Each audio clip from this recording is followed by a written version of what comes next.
Okay. Thank you, Liza. Thank you so much. And welcome, everyone. Thank you for joining us today for our Poverty Trends Session 8 webinar. As Liza mentioned, my name is Hyacinth McKinley. I'm the Program Associate here at the Learning Communities Resource Center, and we want to invite you to today's event. So if we can go to the next slide, please.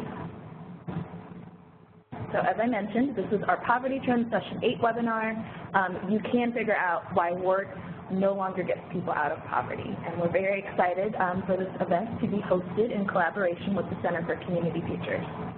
Next slide. So just a little bit about the learning community in general. Overall, our work on this project is geared towards analyzing outcomes and identifying effective, promising, innovative anti-poverty practice models to replicate and share throughout the entire network, because really our focus is to help you all build your capacity to fight poverty more effectively in your communities. Next slide, please. This is of importance because anti-poverty work lies at the very center of what we do in community action and across the CSBG network. As we like to phrase it here, it lies at the very heart, with our huggy heart, of what we do in the Community Action Network. Next slide, please. And as we like to do with all of our webinar events, we do so by reciting the promise of community action, because it focuses us in on what brings us all together today from our different agencies located all across the country. This is the thing that binds us together in our different capacities and the work that we're doing every day. So if you'd like to read along with me at your desk, but it states that community action changes people's lives, embodies the spirit of hope, improves communities, and makes America a better place to live. We care about the entire community, and we are dedicated to helping people help themselves and each other. Next slide, please. So a little bit about what we're doing today, just as a reminder, the national webinar series focuses on, again, highlighting those innovative anti-poverty practices to showcase these innovative strategies to the entire network. Next slide, please. So I'm getting ready to turn it over into the very capable hands of our presenters for today, but these are our subject matter experts on this learning community group who are joining us from the Center for Community Futures. We have, of course, Jim Masters, and who could forget Alan Stansberry. So next slide, please. And without much further ado, I'm going to turn it over to Jim and Alan. And again, the focus of our presentation today is looking at different national trends and looking into the details about why work is no longer an effective means for solely getting people out of poverty. So we're looking forward to this discussion. We are encouraging this to be a very interactive presentation, so please send your questions and comments and through the chat to us. And with that, I'm going to turn it over to Jim and Alan. So you guys are on. Thank you.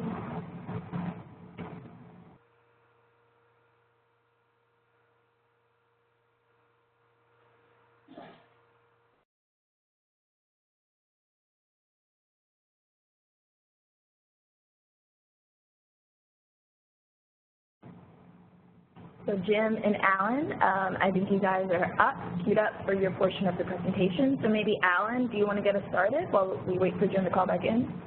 Okay, I guess we can't hear Jim. I'm sorry about that. But what we're doing here today is we're going to give you a whole series of national trends. We've got a lot of material to run through. Some of it will be just highlighted and used as a bit of a refresher. Some of these slides we've used in the past. So what we're going to be doing is thinking globally but acting locally. We want to get the community action agencies to go deeper into structural causes of poverty today, including automation, globalization, the culture and business practices, the failure of government to deal with these things above and in the last 40 years. And we'll look at these from a global perspective while seeking how to deal with them locally. Going on to the next slide. Our main objectives is to develop a toolkit of these different issues, but to enable community action agencies to find out how these national economic and workforce trends appear in their state, their counties, their cities, in their service districts. We want to envision the results of this analysis as being a section of their community assessment. We will also describe policies and strategies that will be needed to change the rules under which the economy operates. And we've utilized many think tank ideas, but we need more education advocacy to get them adopted. Going on, here are some of the typical workshop topic areas. Critiquing the community, we're going to critique the community assessment process, national economic review. Oh, there's Jim. Are you back? Yeah, can I go back to slide 9 for just a second? Sure. Okay. I just want to say that in the first 20 years of community action, from when we first started in the 60s, we could pretty much take the economy for granted. There were plenty of good jobs out there. If a man or woman got a job at the minimum wage, that family moved out of poverty. Not very much, but out of poverty. The point is that we didn't have to worry too much about the economy because the economy was expanding, racial barriers were falling, and there were a lot of good jobs that we could help people get into. The last 30 years, from the 70s on, the structure of the economy has changed in ways that there are no longer enough good jobs for everybody. So one of the things that Alan and I have done is gone into the reasons why there are no longer enough good jobs for everybody. And the big ones, automation, globalization, corporate culture, as Alan has pointed out here, are things that we go into in greater detail as we get into these slides. So Alan's gone through the webinar objectives.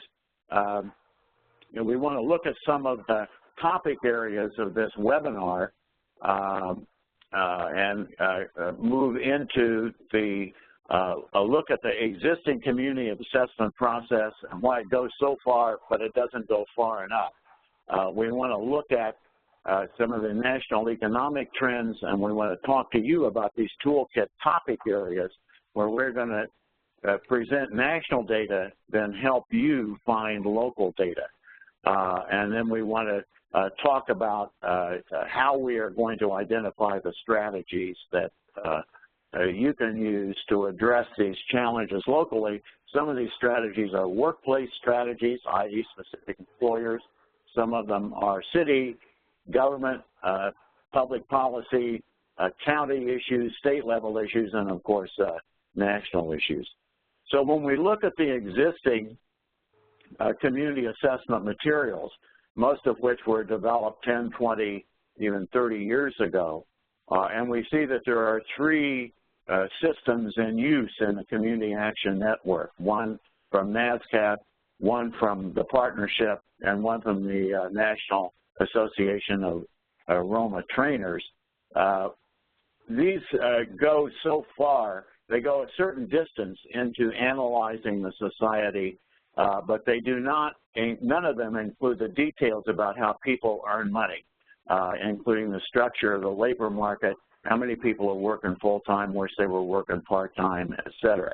So what we're working on and what we call our toolkit is a way to look in a finer-grained method at these characteristics of the economy that give you the ability to develop some policies going forward.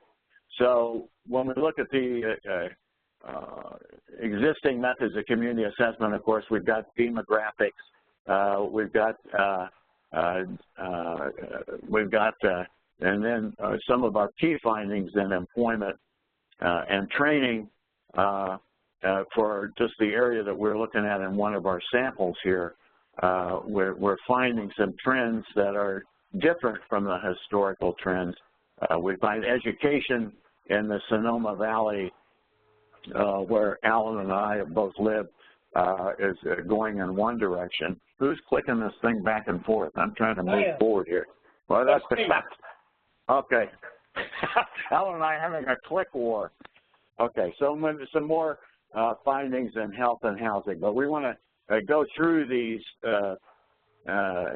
sort of historic and traditional approaches to community assessment that look at all these topics, demographic, economy, blah, blah, blah, blah, blah.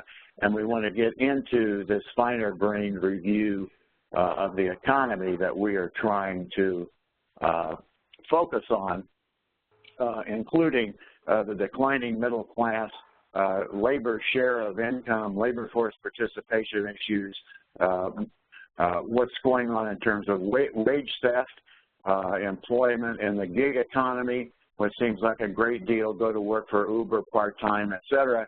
However, of the several million people now working in the gig economy, the average earning of these people is $9,000 a year. A nice little bump, perhaps, as a second source of income, but not enough to live in. The big trends, of which nobody has a real good handle on, around automation and technology, this is where most job loss is occurring, and it's going to accelerate in the next 3 to 5 to 7 years with dramatic declines in the number of people working as cashiers, for example. Yes, globalization is a problem. It's a two-edged sword, as we pointed out in the earlier slide. You get cheaper goods, but you pay for it as a society with a loss of jobs. A new topic for some research is income volatility, where work schedules themselves create problems that cause poverty. We're going to look at the gig economy. We've got a number of people that just dropped out of the workforce. We're going to look at that. And then we're given a heads up to a new problem, headlined by Nicholas Kristof in today's New York Times, was that more people die annually from opiate overdoses than died in the wars in Vietnam, Iraq, and Afghanistan combined. So when you look at all the people killed in those 3 wars, we have more people than that dying of opioid overdose every year now in America, and then the decline in male life expectancy. So one of the challenges that we have, and something that we want to raise with you, the participants, is for each of these areas, Alan and I were just talking about this in the practice session. In each of these areas, Alan and I spend a lot of time digging into these topics. And as you'll see, as we go into some of these in greater detail, we talk about the national trend, the national data source, and then we raise the question about how do we find data on these issues at the state and local level. So for each of these topics, for example, on this slide, we've got 4 to 6 to 8 slides. So one of the things we need to do is develop a table of contents or a taxonomy of some kind, so that, for example, wage theft, an $8 billion problem, this becomes topic number 1 with slides from 14 to 22 related to it. So we're thinking about how we develop some kind of coding system or categorization system that makes it easier for you to navigate through this avalanche of information. So we have some toolkit topic areas here, but there's actually about 25 different topic areas that we think constitute an overview, or we think constitute the fine-grained analysis of the economy that is necessary to really understand today why people, even people working, still can't make a living. So our general template for each of these topic areas is to try to identify it, look at indicators on the national and local level. We have some questions about how to proceed on that, looking at the problem, and then what we call mitigation measures. These may be public policies, they may be direct action at the national, state, and local levels. So this economic trends overview that we're going to be walking through, kind of a summary of what Alan and I think are the major challenges for the past 40 years in terms of job loss and wage stagnation. The biggest is business culture and practices, all legal for the most part, wage theft is certainly not legal, but these other business practices and the way that our economy and the economic system operates are legal activities. So one of the things that we're recommending in many cases is a change in the law, whether this is local, state, or federal, to change the rules under which the economy operates. In the 70s, there was up until from the end of the Second World War to the 70s, the corporate culture was that about half of all profits that the corporation made were given to the employees. And as we'll see later on, wages track profits for the most part up until the 1970s.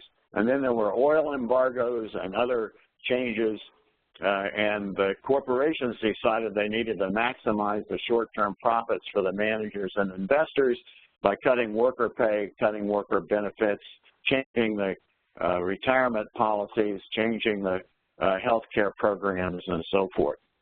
So then we've got business practices that have occurred in the name of progress. The big one is automation, offshoring jobs to lower labor costs, and then a dramatic increase in just the amount of cash that corporations are holding from a couple of $100 billion dollars up now into the trillions of dollars of cash on hand held by U.S. corporations like Apple, like the other Silicon Valley giants. Much of this cash is held offshore, and this is a challenge issue for us. And then these sort of normal trends in business culture and business practices, government has simply failed to deal with them. Whether Republicans or Democrats or whatever, most of the political apparatus has no effective response to these challenges of automation. In the recent presidential campaign, the issue of offshoring jobs was raised. However, the strategies being proposed in terms of tariffs and so forth are not going to be effective in dealing with that. So the problem was correctly identified. The strategies being proposed, for the most part, aren't going to work. Okay, Alan's going to talk about the declining middle class. If community action agencies wonder why their number of their clients are growing, it's mainly because the American middle class is declining very rapidly. And an indicator of that is from the Pew Research Center. And they have noted from their 2015 surveys that more households have, more than ever, have fallen into the category of the working poor, those whose incomes are in the bottom 2 quintiles, earning less than $42,000 per year. And you can see from the graph, the middle class has declined to such a point, I would say it's at a tipping point. Less than 50% of the total workforce in the United States. Going on to the next slide here. Here is a graphic from the Center for Policy Research showing the decline in good-paying jobs between 1979 and 2010. White males had held the majority of these jobs, but they've lost a substantial number, so now they're less than 50%. Well, meanwhile, the good news is that female employment has steadily increased. The other interesting facet of that is that 40% of those good jobs now require a degree, and in fact, it's grown to 42 to 45%. Whereas when you may have had a job that only required a high school degree and you could make it into the middle class, those jobs have fallen from about 17% to 5%. So as you can see, the middle income jobs are going away very quickly. And this is, again, from an analysis of government data. Between 2000 to 2014, the share of adults living in middle-income households fell 203 of 229 U.S. metropolitan areas. Those red areas there that shows on the map are the ones that have declined most precipitously. Go ahead, Jim. So on our question here then is we see some of these criteria for what constitutes the middle class or good jobs. Can you find the number and percent of people living in middle income households in your area? Can you find the number of people earning $18.50 an hour or more in your area? And most importantly, what's the 40-year trend? On that previous slide that Alan showed, with 203 metro areas out of 229 experiencing declines in people with middle class earnings, this is quite striking, both in terms of the number of metro areas and because metro areas tend to pay much higher wages than surrounding rural areas and smaller communities. So this decline in the middle class in the metro areas has sort of a double bump because it's got to be worse than that in the rural areas. But the key thing is to try to get the 40-year trend. Now, another thing is, in terms of a macroeconomic issue that we were recommending you track, is that the GDP now is showing, it was 2.2% when we did this. It's now down about 1.8%. But the challenge issue on the GDP nationally is that if the growth rate is 3% or more, then it does tend to lift all boats. Salaries go up, the number of unemployed goes down. If the GDP is between 2 and 3%, we're just sort of bumping along with no real change in economic opportunity. If the GDP growth rate is below 2%, chances are excellent that wages are totally stagnant and the number of unemployed who are finding jobs continues to decline, i.e. that unemployment continues to go up, or people are moving into these part-time kinds of jobs. So the question is, what is the economic growth rate in your area? For those of you who have followed the Kansas experiment, as I have, because I grew up there and went to the University of Kansas, the governor there had promised dramatic increases in economic activity and dramatic increases in economic growth because he was going to cut taxes on the wealthy and on businesses. And this was going to produce this gigantic increase in economic activity. Instead, what happened was the economic growth rate in Kansas is 0.6%, i.e. they're actually losing ground dramatically, not even keeping up with population. And they wind up with an $800 million budget deficit in Kansas. So the Kansas legislature, composed of primarily Republicans, recently overrode the governor's veto to raise taxes. But that's just an illustration of the importance of what is the economic growth rate in your area. And if it is bumping along below 2%, you are still losing ground. If it's above 3%, you're probably gaining ground. Okay, Alan, you're going to talk about workforce participation rates? Sure.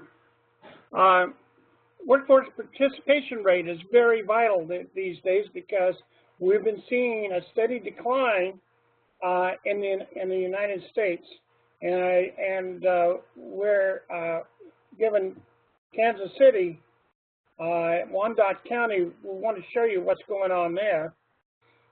This is a series of charts from one web page, and I want to focus on figure 17, annual workforce participation. Right now, we're looking at about 66% of the workforce is participating and having jobs. And throughout the United States, it's about 62%. So in this case, Wyandotte County is above average, and that's good news for them. You want to talk about Robert Reichs' economic trends? Sure. Reichs did a study. There are 2 or 3 other similar charts to this, some of which we've used in previous webinars.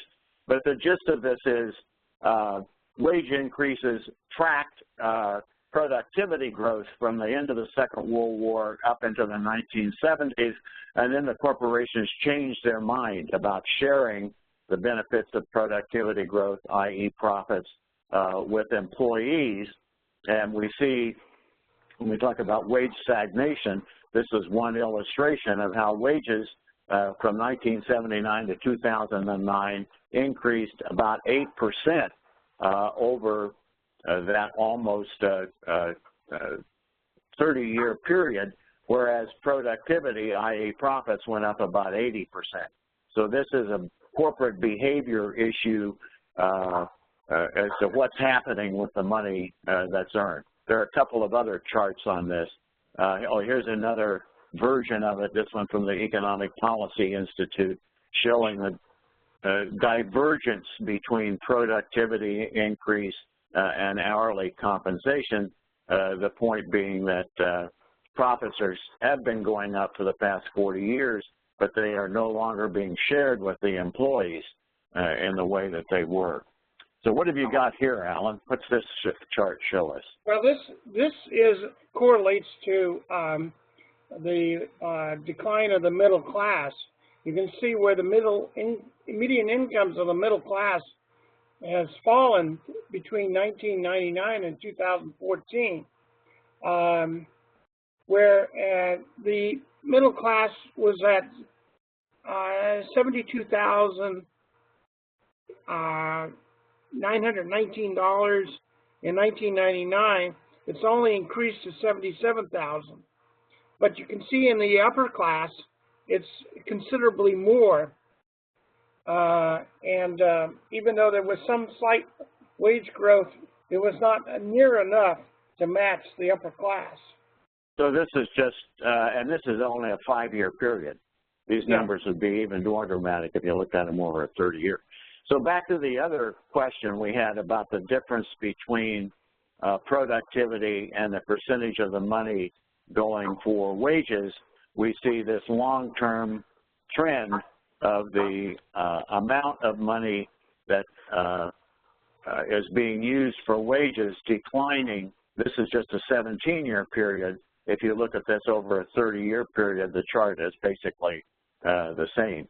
So the money is coming in at the corporate level, but just the decline in this 17-year period at that 535. If the proportions had held constant from in the year 2000, employees, i.e. workers, would have received $535 billion more than they received. So looking at this whole issue of labor share of income, how much is going for the workers, and what is the average wage level, and then we're going to talk more about education level soon. But looking at the data and information sources, there's not much way that you can find this at the national level. You've got to find local sources.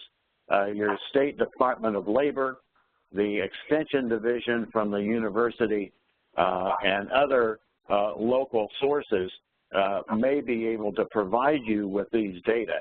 But we think this labor share of income is a way of explaining to the public a fairness issue and explaining to the public why wages are stagnant. Even though the cost of living has been going up, wages have been basically stagnant for the bottom 40% of the population for almost 40 years. Jim, let me point out that at the very bottom, I identified the local workforce development board or the council in your area. Every one of those has to do an annual plan.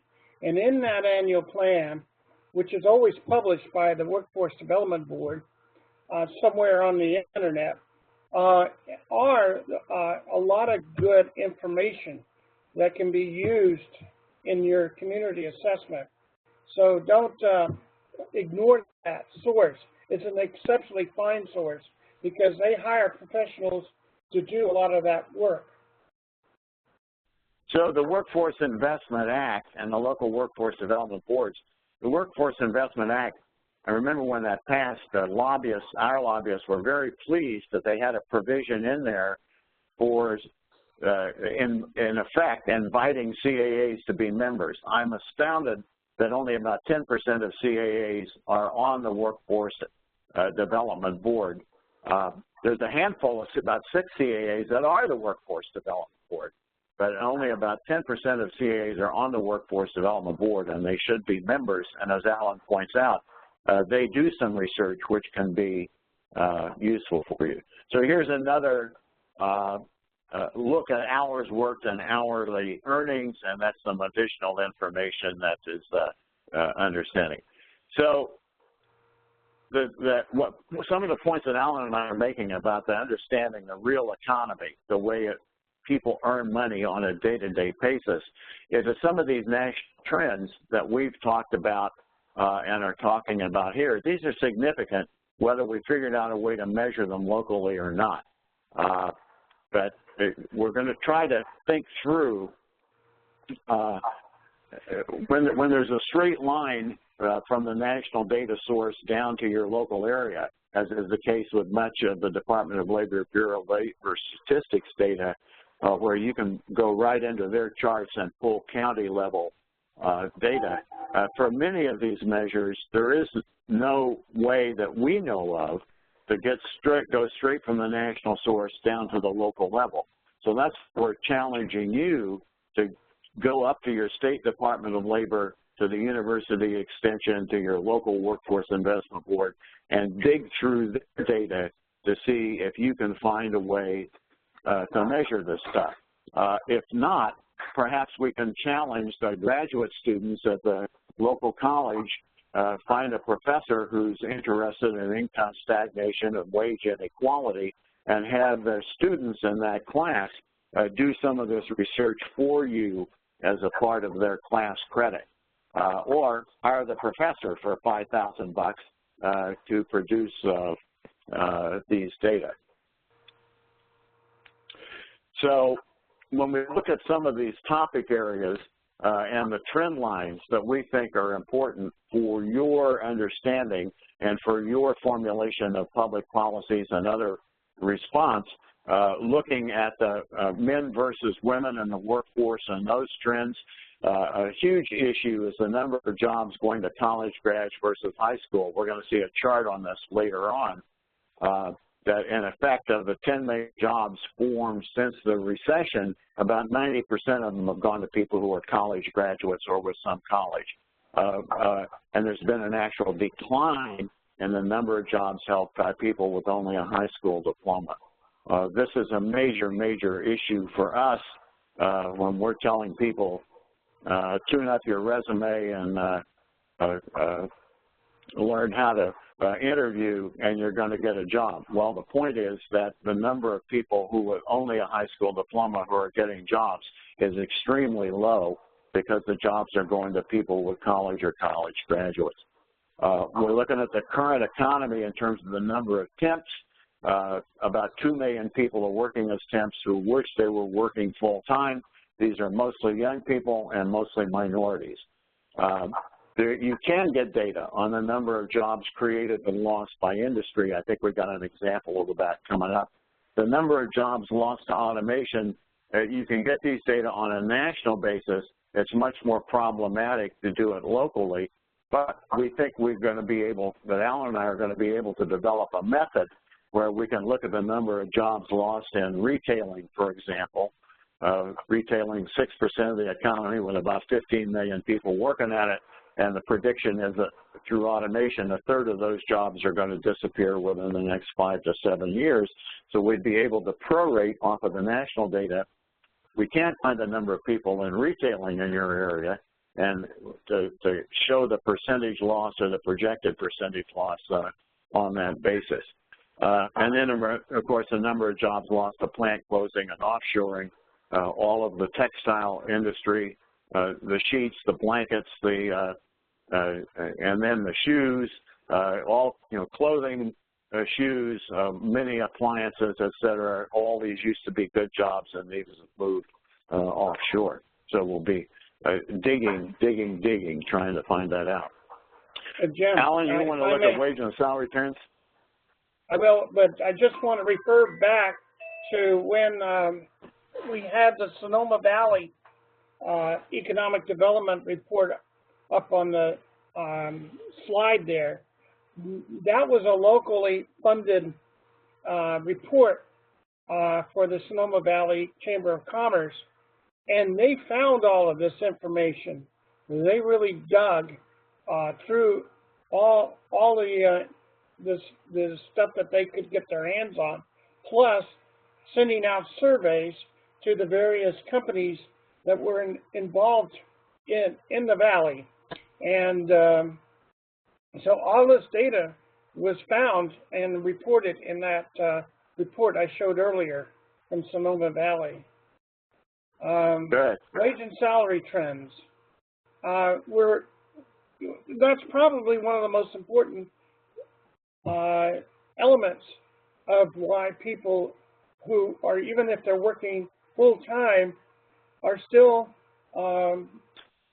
moving into the poverty category, is because we'll show that where wages have been declining and not keeping up with inflation, and why they're stagnant, and women's wages versus men. And so here are some of the national statistics that we came up with. Here's a Forbes magazine article: record job openings, record low employment, meager pay raises. It kind of gives you, it's an indicator showing you what it looks like nationally. So I want to just talk about that for a second. Go back to that previous slide, Al. This is a issue where there really are about three different ways of looking at the economy. The Federal Reserve thinks that we are near full employment, i.e. the frictional rate of unemployment is the number of people who die, retire, et cetera, versus the number of people looking for jobs. But the unemployment rate and the concept that we're near full employment ignores the 2 million temps, the number of people who have dropped out of the workforce, the number of people working part-time, worse they were working full-time, the number of people living off the gig economy, et cetera, et cetera, et cetera. So this idea that we are at record low unemployment, that is a number way up there in the sky that aggregates employment trends but ignores the warp and woof of the person who's working 6 a.m. to 9 a.m. And then again from 5 p.m. to 10 p.m. It just doesn't go down into the way the structure of the economy actually affects people's lives. Okay, what else you got, Alan? Well, this is showing in the change in payroll jobs between 2008 and 2017, May of 2017. And you can see, especially during the Great Recession 2007, 2009, there was an enormous amount of job losses, and we're just now beginning to get back before the recession. And so this is a graphic that shows where the hiring has been through this period. Okay, I'm going to talk about, before you move on, I want to just say, this is another case. Remember I talked about the 3% growth in GDP. If it's above that, you're gaining ground. If it's 2 to 3%, you're bumping along. If it's below 2%, you're losing ground. This job creation thing is another one. It takes about 250,000 jobs per month to be created net. You know, 5 million people leave jobs, 5 million people get jobs every month. So what's the net increase on a monthly basis? It takes 250,000 jobs on a national basis in any given month just to keep up with population growth. So if more than 250,000 new jobs are created, you're gaining ground, i.e. you are eating into the unemployment base. If fewer than 250,000 jobs are created in any given month, you were not even keeping up with population growth. So the newspapers consistently missed this big point. Oh, look, it was only 180,000 jobs created last month. It's 190,000 jobs created this month. Look at how much progress we're making. Well, if you ain't making 246,000 jobs a month, but we call it 250, if you aren't growing by at least 250,000 jobs a month, the economy is not producing the kind of employment opportunities that our people are going to be able to take advantage of. So here's another conventional wisdom approach to the economy. We wanted this whole coal mining thing has been an incredible illustration of bad public policy, not just from a climate perspective, but from an employment perspective. 40 years ago, there were 1 million, mostly men, in the coal industry. Due to automation with these gigantic coal scoopers, now the total number of people employed in coal mining is 76,572. So the idea that we are going to re-employ hundreds of thousands of people in the coal industry is ridiculous. And when you look at the coal industry in comparison to some other organizations and the numbers of people employed, the difference in the coal 76,000 before and the coal 50,000 here is the 76,000 includes the office clerks, the truck drivers, who are the people loading coal onto trains and so forth. This 50,000 is, I think, the actual number of men still digging coal with the big machines out there. But look at how the number employed here relative to other organizations. You know, we got coal as a small percentage of the total workforce and of other organizations. So why don't we have a strategy to increase the number of employees at Dollar General stores, you know, or Arby's, or God forbid, Walmart, anyhow. So all this is all from the Washington Post. Let me point out, Jim, a fallacy. The new Secretary of Labor, whose name escapes me, has been touting a figure of 150,000 coal jobs have been have been created this year. When in fact, what he's done is he's completed coal jobs along with all of those other jobs in the oil and gas industry. If you're talking about oil and coal, that's true, 150,000. But if you just talk about coal mining, we're barely talking 50,000. And right now, as shown in this, this is from the Wall Street Journal, there's only 56,000 involved right here. Now here's how it stands when you relate that to retail stores. Arby's, 80,000. Who would imagine? And look at Walmart, 2.2 million employees. And this is from the St. Louis Federal Reserve Bank that does all the research for the rest of the nation. And all of this can be found in the Washington Post. And that reminds me to tell you that usually at the very bottom of our slides, we do put the source of that information so that you can go right to it and see for yourselves. Okay, let's go on. That's enough coal and power. Okay, so we got pulling out of the core damages our future. Let's get back into labor force participation. This is the percentage of population. I want to go forward to that slide right there. This is a percentage of population who are working. And you see how this has declined just in the past 10 years, from 66% of the population working to just over 62%. Well, you think that's not much, but every 1% of decline in labor force participation rates, this is the number of people at age 25 to 55 who are able-bodied and able to work, every percent decline in that number is about 1.5 million people. So we've seen a significant decline in the number of people in the workforce. This is among the lowest percentages in the industrialized Western world. And so we've got people that are just dropping out of the labor force and no longer working. So these people do not show in the unemployment rate. These are people in addition to the unemployed who simply have stopped looking for work. They're no longer looking for work 12 months or more. So we see you can find the labor force participation rates in your area. Who is it that has simply dropped out and is no longer working? And what's the percentage of people who simply have quit the workforce and stopped looking? So this is another toolkit item that we're going to try to look at.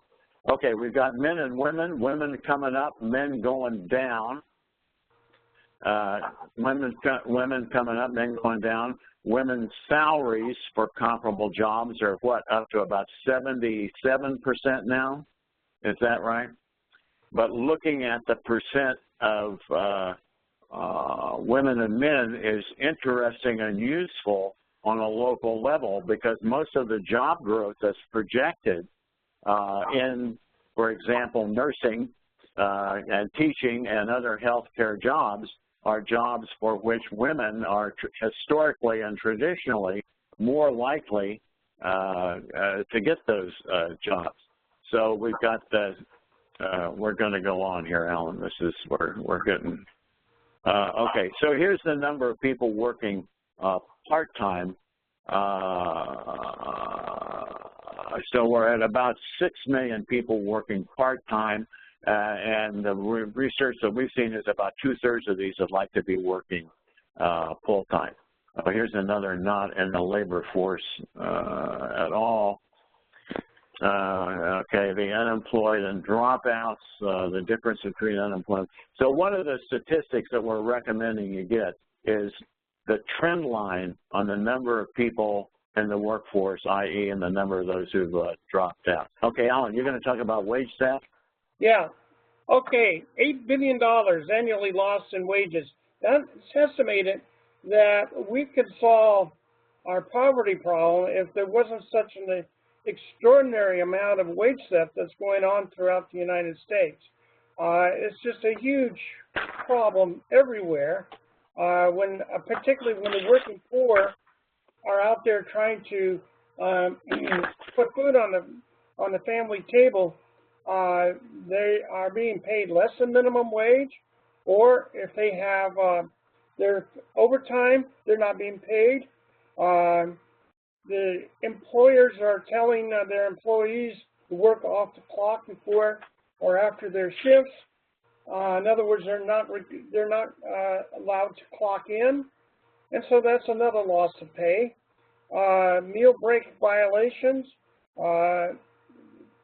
Confiscating tips from workers, or failing to pay tip workers for the difference between their tips and legal minimum wage.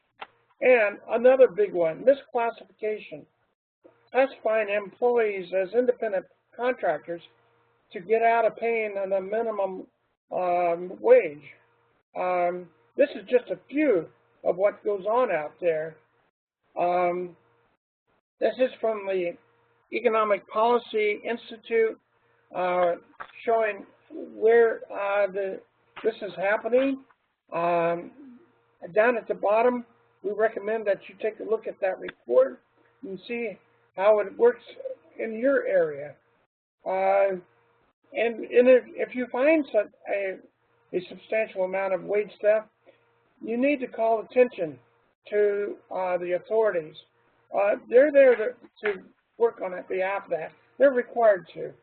So if you're in one of these 10 states here that EPI investigated, Florida, Ohio, Illinois, New York, California, Michigan, Nevada, Texas, Pennsylvania, Georgia, you need to read this report, find out what's going on in your state, and start blowing the whistle on this where it occurs. We're going to see if EPI will do the other 40 states as well. But in the meantime, this EPI report is excellent in reporting on what's happening in those 10 states.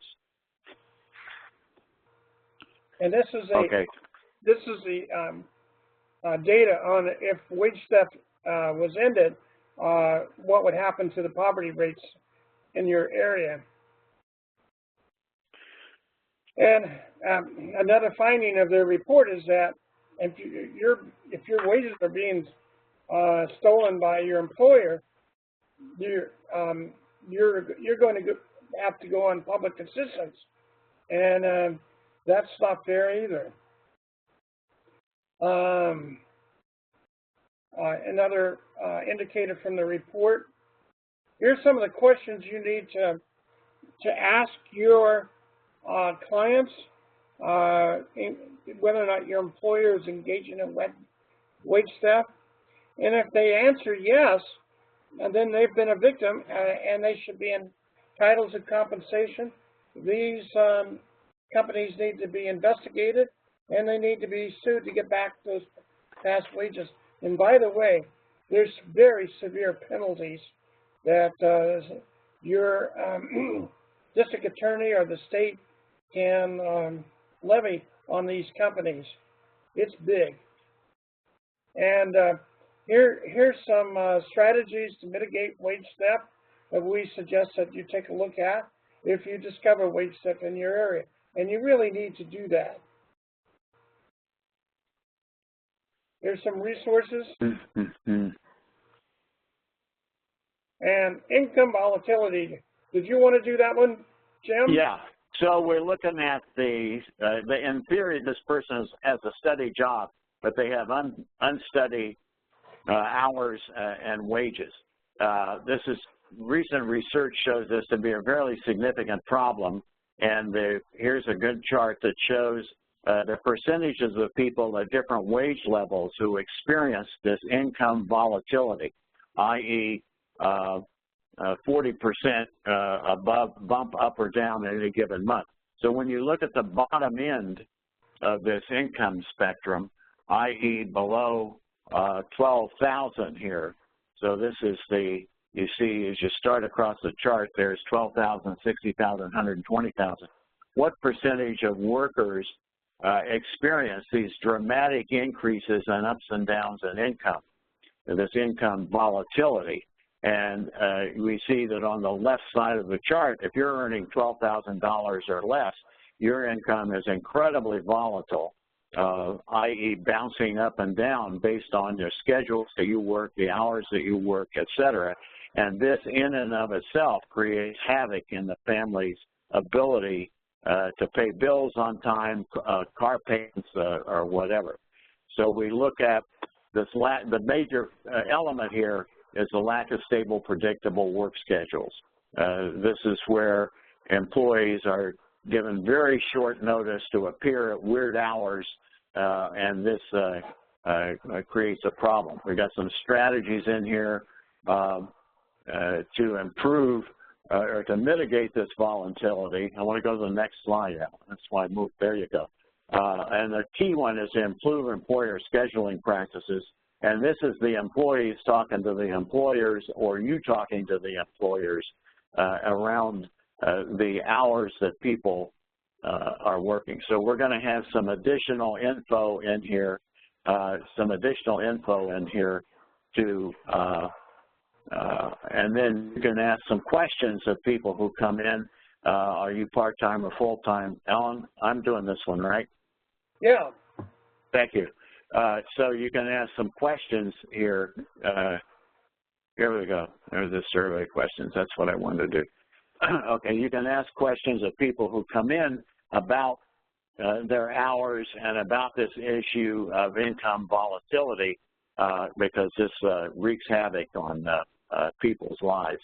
And then there's some additional resources on that. Oh, this is a very good interactive map you can use to get a handle on these wages and employment rates. Okay, robotics and automation. We're going to see, you could click on this hot link up to the President's and Council of Economic Advisors report, and you can see the charts on this report that show you the probability of different jobs being automated, and we see what Yes. Jim, we're still showing slide 81, strategies to improve public benefit design. No, I'm slide 88. Okay, there we go. Okay, so in slide 88, we see just what's happened in the last 40 years in terms of primarily automation, steel making, 1 million men working there. Now there's about 200,000 producing the same amount of steel. Coal mining, 1 million men there. Now there's 76,000 or maybe it's 50,000 producing the same amount of coal. You've got 3 million men who are driving trucks, and trucks are probably the first long-haul trucks, the first vehicles to be automated. We've seen the decline in manufacturing due to both offshoring and automation. But you can identify the numbers of people in these occupational categories that are employed in each type of industry. And we're going to get some hot links in our final product that will help you do that. So this labor force turnover, we've talked about a little bit, about 5 million people lose their job, 5 million people get jobs every month. What's the net increase or decrease in terms of the overall number of people? You can find these numbers for your area, and most importantly, look at the multi-year trend for your area. Okay, we've got about not quite 20 minutes left, and we're more than halfway through the slides. Not bad. There you go. So here we talked about this. It takes 250,000 new jobs each month to keep up with population growth. The difference between this enormous churning that takes place in the labor market in the private sector in particular, and those of us who are in the public sector, if you will, tend to underappreciate the incredible volatility and labor force turnover, but these are numbers that you need to get a handle on for your area. So here's some additional questions that you can ask people about what's happening in the community. Some of these are typical questions asked in community surveys, et cetera, but you can refine these questions to get detail about the particular types of jobs being created in your area. And here's our example that we go through showing the number of the size of the workforce in thousands in your area. 2014, you had 22,000 people in the workforce, 23,000, 24,000, 25,000, but the net new jobs in your area and as a result of this churn factor is an interesting thing to look at. What are the new jobs? So we see the jobs coming up here in healthcare, and we see the personal care aides, registered nurses, home health aides, food preparation services. We see these are the kinds of jobs that are going to be producing the largest numbers of new opportunities, and on the right, we see what the pay was for those jobs. So we see the personal care aides, yeah, we're going to see a 400 projected increase from 2014 to 24 of 458,000 jobs. The median pay is $20,000 a year. So the largest increase in projected employment here pays $20,000 a year, which isn't going to move many families out of poverty. So a lot going on in terms of the health of the workforce and health care and Medicaid and the opioid issues, some interesting data here and something that we think you should add to your community assessment about what's happening in terms of mortality in general and what's happening in particular on this new emerging issue of opioid overdose and the drug, alcohol, and suicide mortality in the U.S. other countries bumping along or declining over the past 30 years or 25 years, and in the U.S. dramatically increasing. Most of these opioid overdoses are from drugs manufactured in the U.S., legally prescribed, is sort of how people get into this, and then maybe they pick up some drugs manufactured illegally in China, but a substantial percentage of this opioid problem is caused, what was the paper they say, Alan, 259 million prescriptions for opioids written every month, which is an astounding number of prescriptions. This is a social problem created by a legitimate industry. So here we go, more on drug, alcohol, suicide, mortality. We've got some family development issues about the number of people in a household who are earning money. Alan and I are fairly ecumenical in the sense that whether people are straight or gay, married or unmarried, related or unrelated, whatever the issue is, you've got to have two incomes in a household with kids. If you do not have two incomes in a household with kids, when the primary wage earner inevitably gets sick or gets laid off, this is an economic catastrophe. So trying to figure out the number of households with two incomes versus one income and what those incomes levels are is a very interesting set of questions that tie the knot. Boy, there's a phrase from the 50s. There you go. So marriage and divorce are one set of ways to look at this household formula issue, but the number of incomes in the household is the key thing. So more places to look for workforce competence data, youth unemployment, what's going on there, the number of part-time workers and the number of people who have dropped out of the labor force. We think you can find these data by state and by county, where most of these part-timers, again, would like to be working full-time. I'm trying to find this one chart.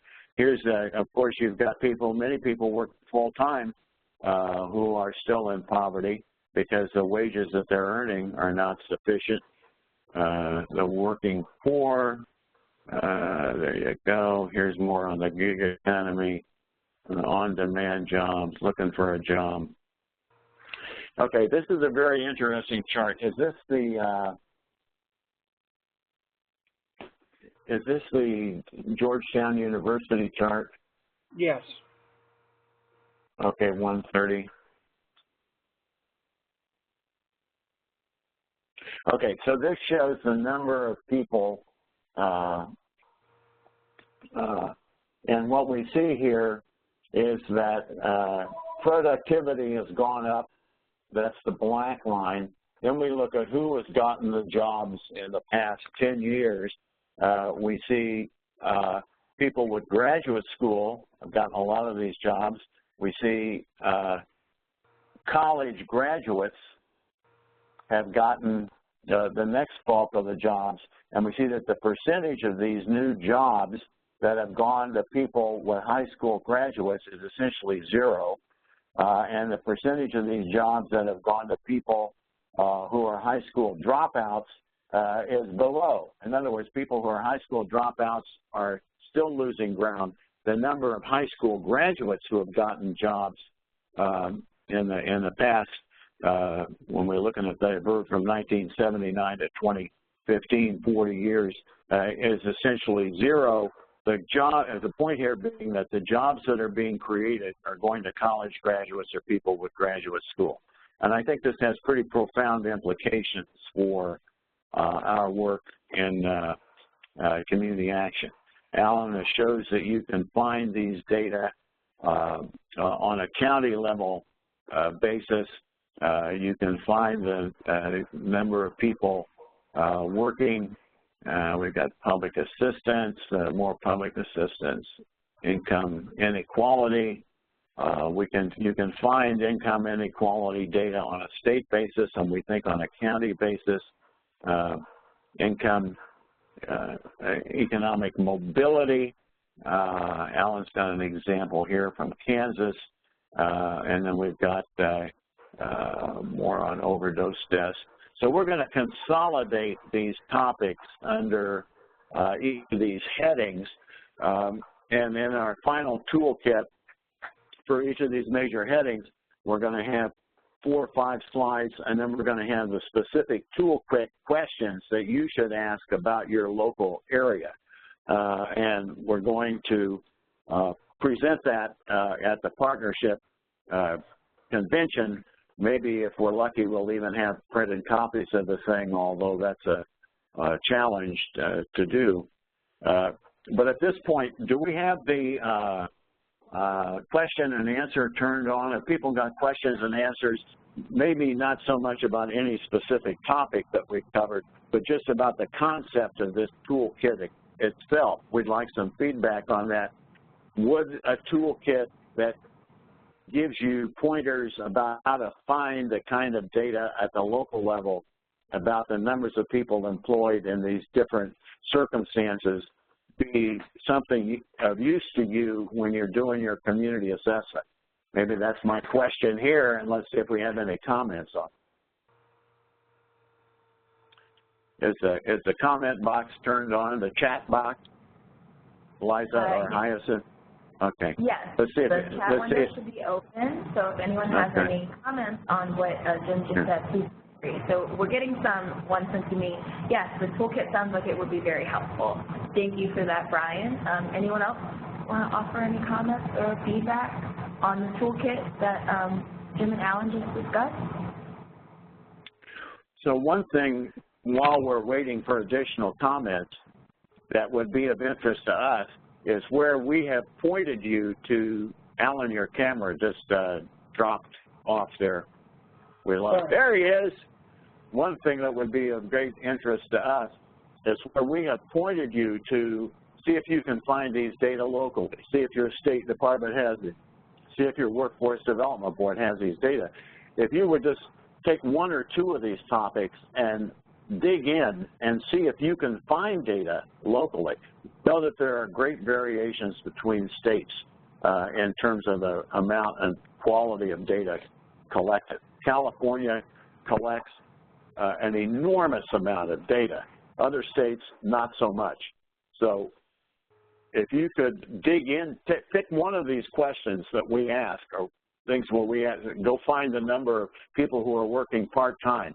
Go find the number of people who have dropped out of the labor force. If you could dig into any one of these topics and send Alan or me an email, we would be very appreciative of you helping flesh out the sources for these type of data. So I'm looking for volunteers here. I want you to download this packet of slides. Hyacinth will make that available in a day or 2 for you to download, and then pick 1 or 2 of these topic areas and start tinkering around with the data and digging for what you can find about your local area and or your state. Great. Yes. Jim, while we're talking about issues, I want to call everyone's attention to this State of the Union report from the Stanford Center for Poverty and Inequality. I visited the campus last week and sat in on the report. There are approximately 14 different papers that are given in the report. This gives you an example of some of the topics we're following. We're interested in knowing if any of those are of interest to you. We're talking about mobility, earnings, wealth, health, incarceration. We didn't touch on incarceration, and that's a huge problem in the United States. Housing is a fundamental part of your normal community assessment, but they talk about that here, especially dealing with inequality between ethnic minorities, especially how housing, ownership of housing is no longer available to most minorities. And but go on the Stanford Poverty Research and Inequality Center website and look for this and download it. Gerald Crocker was kind enough to include this in his e-letter last week. You can look for that if you're on his email, and it'll give you the link to where to download this report. It's fascinating, and I had the honor and privilege of sitting in on all of the presenters and their papers, and I got to tell you, it was some of the most fascinating stuff I've seen in a long, long, long time. So if you get a chance, take a look at that. So Alan's one of the national experts on really digging into these kinds of data and figuring out how to use them. So if he's telling you this is a report that's worth reading, it's a report worth reading. In the meantime, do we have any other feedback on the concept of this toolkit itself?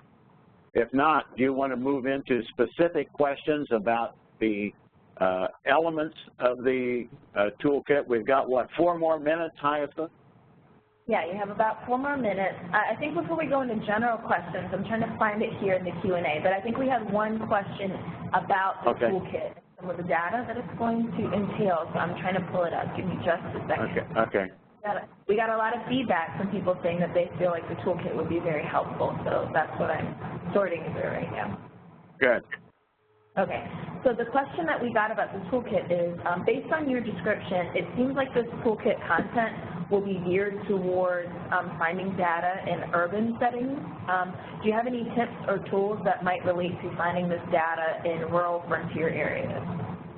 Okay, generally the data are aggregated by some kind of jurisdiction. And while it's true that much of the data is based on urban areas, it's also true that much of the data is available by county or by a census tract.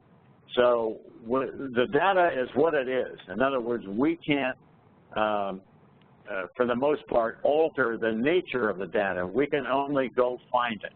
So where a state, for example, like California, collects outstanding data all the way down to the census block, not just the tract, but the block, and then up to the county, and then in regional groupings of various kinds, school districts, et cetera. Other states do not. So the data are whatever they are, and we will find as much data as we can about a particular state or county, but that does, we cannot guarantee that the data are going to be there. All we can do is determine whether or not it exists. Thank you for that, Jim. Are there any other questions? I see a lot of comments on the toolkit itself, but are there any other questions based on the presentation and some of the other data that Jim and Alan shared today? You guys have a couple minutes, so I'll give you some time to maybe enter it in the chat. But while we're waiting for people to send in any of their last-minute questions, I do want to thank you both, Jim and Alan, for taking the time to walk us through the data today and to go a little bit more deeply into some of the issues that are impacting poverty on a national and local level that might not be immediately apparent from looking at these trends. So thank you for walking us through.